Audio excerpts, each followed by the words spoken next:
Kutukan pohon beringin tua di desa kami.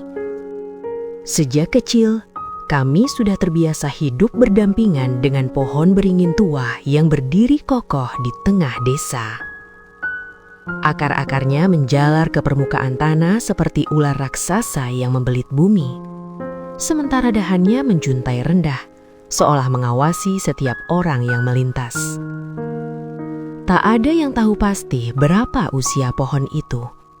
Namun para sesepuh desa selalu berkata bahwa beringin tersebut sudah ada jauh sebelum desa kami diberi nama. Setiap senja tiba, suasana di sekitar pohon itu berubah. Udara terasa lebih dingin. Angin berhembus pelan namun membawa bau tanah basah yang menusuk hidung. Anak-anak dilarang bermain di dekatnya ketika matahari mulai tenggelam. Konon ada penunggu yang tak suka diganggu, terutama oleh mereka yang bersuara keras atau bersikap tidak sopan. Kutukan mulai sering dibicarakan ketika Pak Wiryo, seorang petani yang dikenal keras kepala, nekat menebang salah satu akar besar beringin itu karena dianggap menghalangi jalan ke sawahnya. Malam setelah kejadian itu, terdengar suara retakan keras dari arah pohon, disusul jeritan yang tak jelas berasal dari mana. Keesokan paginya, Pak Wiryo ditemukan tergeletak di depan rumahnya dengan tubuh kaku dan tatapan kosong, seolah melihat sesuatu yang tak dapat dilihat orang lain. Sejak saat itu, kejadian aneh mulai menghantui desa. Hewan ternak mati tanpa sebab, hasil panen membusuk sebelum sempat dipetik, dan beberapa warga mengaku melihat bayangan hitam bergelantungan di antara dahan beringin pada malam hari. Bayangan itu bergerak perlahan, mengikuti siapa saja yang berani mendekat setelah maghrib. Aku sendiri pernah mengalaminya. Suatu malam saat pulang terlambat dari rumah kerabat, langkah kakiku terhenti di dekat pohon itu. Angin mendadak berhenti, dan suasana menjadi sunyi. Dari balik akar-akar besar, terdengar bisikan pelan memanggil namaku. Suaranya ririh namun terasa sangat dekat, seolah berasal dari dalam kepalaku sendiri. Kakiku gemetar dan tanpa sadar aku melihat ke atas, ke arah dahan yang bergoyang perlahan tanpa angin. Wajah-wajah pucat muncul di sela-sela daun, matanya kosong dan mulutnya terbuka seakan ingin berteriak. Salah satu dari mereka tersenyum, senyum yang terasa dingin dan penuh ancaman. Aku berlari sekuat tenaga, tak berani menoleh ke belakang hingga tiba di rumah dengan napas tersengal dan tubuh penuh keringat dingin. Keesokan harinya, kabar buruk kembali datang. Seorang pemuda desa yang semalam terlihat nongkrong sambil tertawa di bawah pohon beringin ditemukan menghilang. Yang tersisa hanyalah sandal dan bekas seretan di tanah menuju akar pohon. Warga mulai ketakutan, namun tak seorang pun berani menyentuh atau mendekati beringin itu lagi. Kini, pohon beringin tua itu masih berdiri, semakin gelap dan sunyi. Setiap malam bisikan-bisikan kembali terdengar, seolah menunggu siapapun yang lupa pada larangan lama desa kami dan berani menantang kutukan yang tak pernah benar-benar pergi. Sejak hilangnya pemuda itu, desa kami seakan kehilangan denyut kehidupannya. Setelah maghrib, pintu-pintu rumah tertutup rapat, lampu-lampu dipadamkan lebih awal, dan jalanan lengang seperti ditelan kegelapan. Tak ada lagi suara tawa atau obrolan malam, hanya bunyi jangkrik yang bersautan dan desir angin yang menggesek daun beringin tua.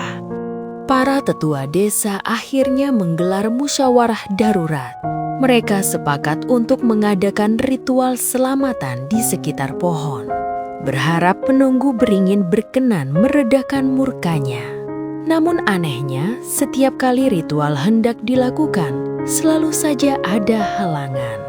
Hujan turun tiba-tiba, sesaji tercecer sendiri, atau lilin-lilin padam tanpa sebab. Seolah ada sesuatu yang menolak upaya damai itu. Beberapa hari kemudian, aku mulai merasakan kejanggalan di rumahku sendiri. Setiap malam, terdengar suara langkah kaki mengitari dinding. Padahal ketika kuintip, tak ada siapapun di luar. Akar beringin yang jauh dari rumahku tiba-tiba muncul di halaman, menjalar perlahan dari tanah, meninggalkan retakan halus di lantai. Ibu hanya bisa berdoa sambil menggenggam tasbih. Wajahnya pucat dan matanya sembab karena kurang tidur. Suatu malam, aku terbangun oleh suara ketukan pelan di jendela. Ketukan itu teratur, seperti seseorang yang sangat sabar menunggu dibukakan. Saat tiraiku angkat sedikit, aku melihat sosok tinggi kurus berdiri di luar. Tubuhnya tertutup bayangan. Dari balik gelap, matanya memancarkan cahaya redup kehijauan. Ia tak bergerak, hanya menatap lurus ke arahku. Bibirnya bergerak tanpa suara. Keesokan paginya, bekas telapak kaki berlumpur tertinggal di bawah jendela kamarku. Jejak itu besar dan tidak wajar, seolah bukan milik manusia. Anehnya, jejak tersebut mengarah lurus ke tengah desa, menuju pohon beringin tua. Sejak saat itu, aku mulai merasa seolah selalu diawasi, bahkan di siang hari ketika matahari bersinar terik. Puncaknya terjadi ketika salah satu tetua desa, Mbah Sastro, yang dikenal paling memahami cerita lama tentang beringin itu, meninggal secara mendadak. Sebelum menghembuskan napas terakhir, ia sempat berbisik bahwa ketukan itu belum selesai dan akan terus mengambil korban sampai ada yang menggantikan. Tak seorang pun mengerti maksud ucapannya. Namun kata-kata itu menyebar cepat, menambah ketakutan warga. Malam setelah pemakaman Mbah Sastro, angin bertiup kencang, membuat dahan beringin bergoyang liar. Dari kejauhan terdengar suara tangisan bercampur tawa, menyatu menjadi satu bunyi yang membuat bulu kurut berdiri. Aku berdiri di balik jendela, menatap ke arah pohon itu, dan samar-samar kulihat satu sosok baru bergelantungan di antara akar dan dahannya. Tubuhnya perlahan membentuk wajah yang terasa sangat familiar. Wajah itu semakin jelas ketika petir menyambar, menerangi sejenak halaman desa yang gelap. Jantungku berdegup kencang saat kusadari siapa sosok itu. Wajahnya persis Mbah Sastro. Namun matanya hitam pekat tanpa putih, dan lehernya memanjang tak wajar, seolah menyatu dengan sulur akar beringin. Mulutnya terbuka perlahan, menganga lebih lebar dari ukuran manusia, lalu tertutup kembali sambil membentuk senyum tipis yang menusuk perasaan. Aku mundur dengan tubuh gemetar. Di dalam rumah, suara bisikan mulai terdengar dari segala arah. Dari dinding, dari lantai, bahkan dari langit-langit. Bisikan itu saling bertumpuk, menyebut nama-nama warga desa. Satu persatu seperti sedang menghitung giliran. Setiap nama disebut, lampu minyak di rumah yang bersangkutan padam seketika. Tak lama kemudian, teriakan memecah keheningan. Dari arah rumah Pak Lurah terdengar jerit histeris disusul suara benda-benda jatuh berantakan. Warga yang berani mengintip dari balik jendela melihat bayangan hitam besar merayap di atap rumah Pak Lurah, lalu melompat turun dan menghilang ke arah pohon beringin. Pagi harinya, Pak Lurah ditemukan duduk membatu di kursinya. Tangannya mencengkram tanah liat, matanya menatap kosong ke satu arah.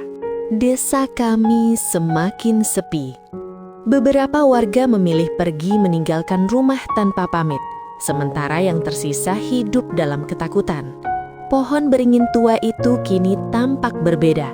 Batangnya semakin menghitam, akarnya bertambah banyak, dan di sela-selanya terlihat bentuk-bentuk menyerupai wajah yang terdistorsi, seakan pohon itu sedang menumbuhkan jiwa-jiwa baru. Suatu malam, tanpa kusadari, kakiku melangkah sendiri keluar rumah. Tubuhku terasa ringan, pikiranku kosong, seolah ada yang menarikku dengan paksa. Aku berjalan menuju tengah desa, tepat ke arah beringin tua. Dari kejauhan, kulihat sosok-sosok berdiri melingkar di bawahnya. Wajah-wajah pucat yang pernah kulihat sebelumnya, kini jumlahnya semakin banyak. Akar-akar beringin bergerak perlahan, membuka jalan di hadapanku. Bisikan itu kembali terdengar. Kali ini lebih jelas, lebih dekat. Mereka tidak lagi memanggil namaku, melainkan memerintah. Saat aku berdiri tepat di bawah pohon, Angin berhenti berembus dan semua suara lenyap. Di atas kepalaku, dahan beringin berderit pelan, seolah bersiap menyambut sesuatu yang telah lama ditunggu. Aku berusaha melawan, namun kakiku tertancap di tanah seperti diikat akar tak kasat mata. Dari batang beringin muncul celah memanjang, terbuka perlahan seperti mulut raksasa. Dari dalamnya mengalir bau anyir bercampur tanah basah, membuat kepalaku pening dan pandanganku berkunang-kunang. Suara napas berat terdengar dari dalam batang, seolah pohon itu hidup dan sedang mengamatiku. Satu persatu sosok di sekelilingku melangkah mendekat. Wajah mereka berubah-ubah, kadang menampilkan rupa warga desa yang telah hilang, kadang menjadi hitam legam tanpa bentuk. Ketika mereka membuka mulut, yang keluar bukan suara manusia, melainkan gumaman panjang yang membuat dadaku terasa sesak. Tanah di bawah kakiku mulai bergetar, retakannya membentuk pola lingkaran mengelilingi beringin. Tiba-tiba dari balik akar besar, muncul sosok anak kecil dengan pakaian lusuh. Wajahnya tertunduk, rambutnya menutupi mata. Aku mengenalinya. Dia adalah anak Pak Wiryo yang meninggal beberapa tahun lalu karena sakit misterius. Anak itu mengangkat wajahnya perlahan, dan senyum tipis muncul di bibirnya. Senyum yang sama dengan yang kulihat di antara dahan malam itu. "Belum cukup," katanya dengan suara parau, bukan seperti suara anak kecil. Seketika itu juga, akar-akar beringin melilit kakiku, merayap naik ke betis dan pahaku. Rasa dingin menjalar cepat, membuat tubuhku kaku. Aku ingin berteriak, namun suaraku tertahan di tenggorokan. Dari kejauhan, terdengar suara azan subuh berkumandang. Suara itu samar, seolah terhalang kabut tebal. Akar-akar yang melilitku bergetar, beberapa mengendur, namun yang lain justru mengencang. Sosok-sosok di sekelilingku mendesis marah, wajah mereka berubah-ubah, kadang menampilkan rupa warga desa yang telah hilang, kadang menjadi hitam legam tanpa bentuk. Ketika mereka membuka mulut, yang keluar bukan suara manusia, melainkan gumaman panjang yang membuat dadaku terasa sesak. Tanah di bawah kakiku mulai bergetar, retakannya membentuk pola lingkaran mengelilingi beringin. Saat cahaya fajar mulai menyelinap di antara dedaunan, tanah tiba-tiba ambles. Aku terjerembab ke dalam lubang gelap tepat di bawah beringin. Dari atas, kulihat akar-akar menutup kembali lubang itu perlahan, menyisakan celah kecil tempat cahaya masuk. Di dalam kegelapan, bisikan itu kembali terdengar, lebih dekat dari sebelumnya, seolah kini berasal dari dalam diriku sendiri. Kegelapan menyelimutiku sepenuhnya. Udara di dalam lubang itu lembab dan berat, membuat setiap tarikan nafas terasa menyakitkan. Tanganku menyentuh dinding tanah yang licin, namun di sela-selanya terasa sesuatu yang keras dan berdenyut pelan, seperti urat hidup. Saat mataku mulai menyesuaikan diri, aku sadar bahwa yang mengelilingiku bukan sekedar tanah, melainkan anyaman akar beringin yang saling bertaut rapat, membentuk ruang sempit menyerupai rahim raksasa. Dari dalam akar-akar itu, wajah-wajah kembali muncul. Mereka tak lagi bergelantungan, melainkan menyatu dengan dinding di sekelilingku. Mulut mereka bergerak serempak, mengucapkan kalimat yang sama berulang-ulang, membuat kepalaku berdenyut hebat. Setiap kata yang terucap terasa seperti ditanamkan ke dalam pikiranku, memaksaku mengingat hal-hal yang tak pernah kualami, pengorbanan lama, janji yang dilanggar, dan kemarahan yang diwariskan turun-temurun. Tiba-tiba, tanah di bawahku bergerak. Tubuhku meluncur ke lorong sempit yang menurun tajam. Aku terjatuh, berguling di antara akar-akar yang terus berdenyut, hingga akhirnya terhenti di sebuah ruang yang lebih luas. Di tengah ruang itu, berdiri batang beringin kecil yang tumbuh dari tanah hitam pekat. Di sekelilingnya, tersusun benda-benda milik warga desa. Sandal, kain kafan, tasbih, dan potongan pakaian. Semuanya tertutup lapisan tanah tipis. Batang kecil itu bergetar, lalu kulitnya merekah. Dari celahnya, tampak sesuatu yang berkilau pucat. Sepasang mata yang menatap lurus ke arahku. Mata itu berkedip perlahan, seolah baru saja terbangun dari tidur panjang. Ruang bawah tanah itu mulai berubah. Dinding akar berdenyut lebih cepat, seperti jantung yang dipacu amarah. Suara-suara masa lalu berbaur menjadi satu, tangisan, doa yang terputus, teriakan minta tolong, dan sumpah serapah yang diucapkan dengan putus asa. Aku menyadari bahwa semua itu bukan sekedar gema, melainkan sisa-sisa jiwa yang pernah ditelan beringin tua. Batang kecil itu kini setinggi dadaku. Dari permukaannya muncul garis-garis menyerupai urat manusia, dan bentuk wajah mulai terlihat samar. Hidung, bibir, dan dagu yang terasa begitu akrab. Aku memejamkan mata, namun suara itu tetap menembus pikiranku, memperlihatkan bayangan diriku sendiri berdiri di tengah desa, diam, tak bergerak, dengan akar menjalar dari kaki. "Akhiri," bisik suara itu, kini terdengar lembut namun mematikan. Seketika, akar-akar di sekelilingku menarik tubuhku ke depan.